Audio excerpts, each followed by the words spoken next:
feels like we were glued to each other, yes we were. And in a room full of people, we lost our sight. We're only us and no others, only us. But as we dove in deep, the water turned cold.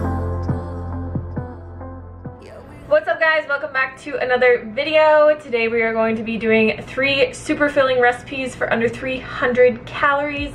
Yes, you heard that right. You can eat a pound of these recipes each for under 300 calories. Before I jump into the recipes, I just want to mention that this weekend only, we are having 40% off all of our ebooks. That means you can get my best-selling weight loss guide, Lean and Clean, for only $17. You can also get my Whole Foods recipe book, Real Food, Real Simple, with over 80 delicious plant-based recipes to satisfy your soul. Yes, girl. This book is on sale from $18 to only $11 this weekend. You can also get my epic vegan pressure cooking instant pot recipe book that has over 30 delicious, super easy vegan instant pot recipes. All whole foods, plant-based, oil-free for only 10 bucks this weekend. And lastly, my newest book, Let's Get Saucy, has over 55 whole foods, plant-based, oil-free, mind-blowing vegan sauces for only 6 bucks. $6. And if you guys don't have any of our books, you can get all of them for only 38 bucks this weekend. That is a dang good deal. We don't do sales super often, so if you've been interested in getting any of our books, this is the time to do it. I will leave the link down below, the first link in the description box for you guys. Now that my little sales pitch is over, I just want to say that before I jump into these, this has been really the key to my weight loss over the years and keeping the weight off. I personally am a volume eater. I love to eat a lot of food, and the good thing about eating a whole foods plant-based diet is that it's very low in calorie density. So today we're going to be adding a bunch of vegetables into our meals, keep the oil out, the sugars out, everything that's really calorie dense, and we're able to eat a lot of food for very little calories.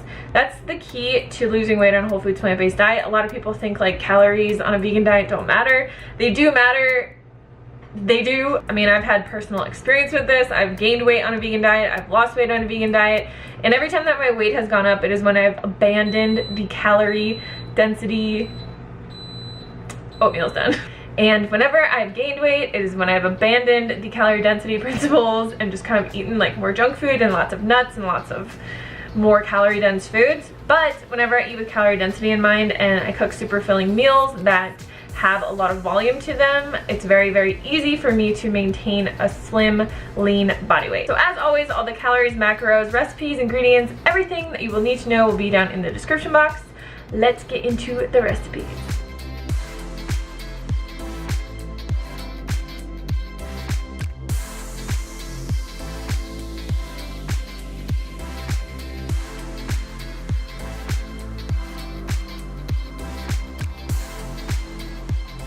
So the first ingredient we're going to be putting in our oatmeal is zucchini. I know you guys are probably like, WTF, Hannah, why would you put zucchini in oatmeal? Honestly, you can't even taste it. I like to just chop it up into small bits, but you can also shred it and put it into the pot when it cooks, and you really will not even notice it. My husband thought it was apples. Seriously. So I like to take the skins off just to make it less noticeable. Also, if it's not organic, you always want to take the skin off of it.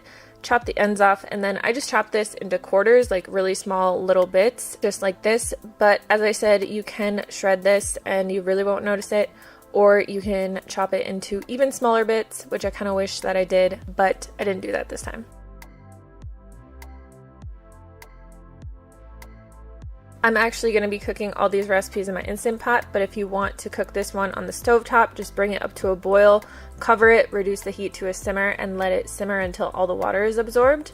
So we're just adding in 2 cups of oats here, our zucchini, and 1 super ripe banana. You want to make sure your bananas are ripe, because the riper that they are, the more sugar content they have in them, and the more creamy that they will make the oatmeal.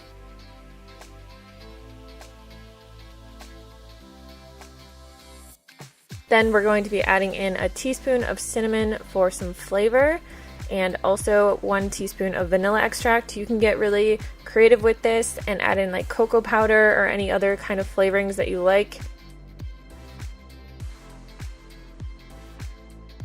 We're going to be adding in 2.5 cups of water here and putting this in our Instant Pot. We're going to be cooking this on manual, high pressure, sealed for 2 minutes. Once it's done cooking, you want to make sure that you let the pressure naturally release, so it actually will cook for about 15 minutes. My Instant Pot was having trouble this day and it didn't come up to pressure for the first 2 recipes, so I actually had to cook this many times, and it never actually made the zucchini soft just because it didn't come up to pressure and cook it well enough, and that just seems to happen every time I make a recipe video for you guys. And we're going to be adding in 2 cups of berries. These were frozen berries that I had, which just helps it cool down really easily, but you can add fresh berries or whatever kind of other fruit that you like just to sweeten it a bit. So I personally like to eat this plain because it's really low in calorie density, and I, like I said, love huge meals, but my husband would not eat this the way that it is. So you can always add different toppings to it. Since it's only 300 calories per bowl, you can add in some coconut, peanut butter, maple syrup if you want it a little bit sweeter, or any other toppings that you like, and you're still going to come in like around 500 calories for a meal, which is pretty good for a pound of food.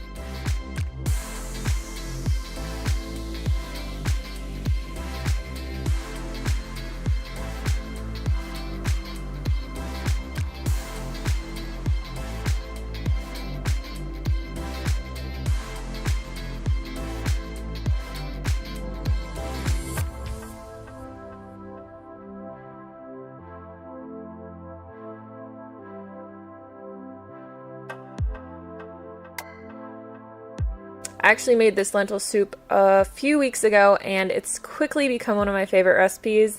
I just really apparently like things with lentils. So we're just going to put our Instant Pot on saute. If you're doing this in a pan, just put a nonstick pan over medium heat, and we're going to add in 4 cloves of crushed minced garlic, a tiny bit of water. So I usually add 1 to 2 tablespoons of water, and then we're going to be adding in an entire onion that we chopped up as well. We're just going to cook this for about 5 or 8 minutes. You want to just let it release some of the natural fragrances, and then I like to add better than bouillon to pretty much everything I cook because it's super easy and it's just like a concentrated bouillon.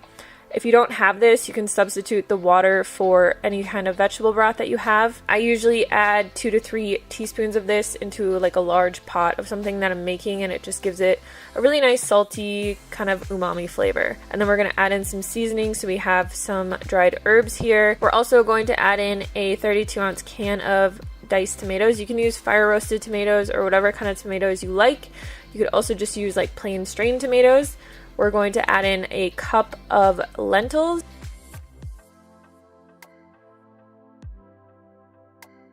Then we're going to add in the rest of our ingredients, which are all going to be vegetables, super low in calorie density. So we have cauliflower, some chopped carrots, 1 zucchini that we've chopped up nice and small once again. Zucchini is super versatile because it's like tofu. It just kind of takes on the flavor of whatever you put it into.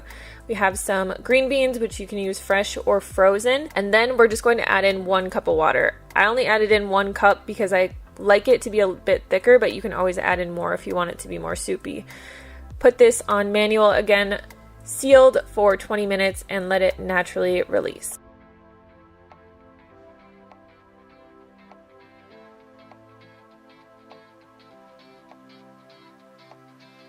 This soup is really delicious on its own. It has a lot of good flavor in there. Another thing that I like to do though is eat it with a side of rice and put some like hummus or cashew sour cream on top. Makes it really good. But get creative. You can put it over potatoes, put it on all different kinds of stuff.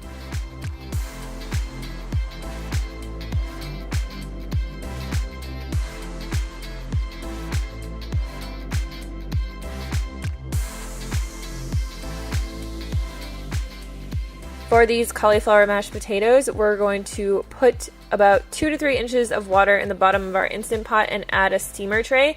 So personally, I like to add a steamer tray whenever I am cooking potatoes or steaming anything, obviously. But for mashed potatoes, if you cook them in the water, they do get really watery because they take on a lot of the water that's in the pot. If you steam them, they just get really soft, which is why I like to use red potatoes. They're super creamy and they don't feel like watery when you mash them together. We're going to be adding in a half a head of cauliflower that we chopped up. Cauliflower is great to add to lots of recipes just because it's really low in calories. It has a lot of nutrients in it. Even though it's a white food, it's super good for you. Put the top on manual pressure once again and steam these for 10 minutes and let them naturally release. You're going to take out the steamer tray and dump out the water and then just dump everything back into your Instant Pot. We're going to add 2 teaspoons of garlic powder. You could also sub this for nutritional yeast. We're going to add in the juice of 1 lemon and then half a cup of organic non-sweetened soy milk. Just mash that all together really easily. This is a really great side dish, but personally, like me and my husband love to just eat huge bowls of mashed potatoes. I feel like that's a vegan thing. I don't know. But before I went vegan, I would never just eat like plates of mashed potatoes by themselves, even though I've always loved mashed potatoes. Long story short, you can use this as a side dish. You can eat it as a main meal. You can use it however you want, but these are really, really creamy, really filling, and again, super yummy. Alright, that is it for today's video. Thank you guys so much for watching. As I said, you can always add things to these recipes, subtract things from these recipes that you don't like. The key to this is really just adding a lot of volume and a lot of low-calorie, dense fruits and vegetables into your meals so that you can bulk them up, eat tons of food for a lot less calories. If you have any questions, just leave them down in the comments box below, and if any of you recreate any of these recipes, please tag me on Instagram because I love seeing your guys' recreations. I will see you on the next video. Thank you so much for watching, and check out the sale if you haven't gotten any of our recipe books yet. First link in the description box.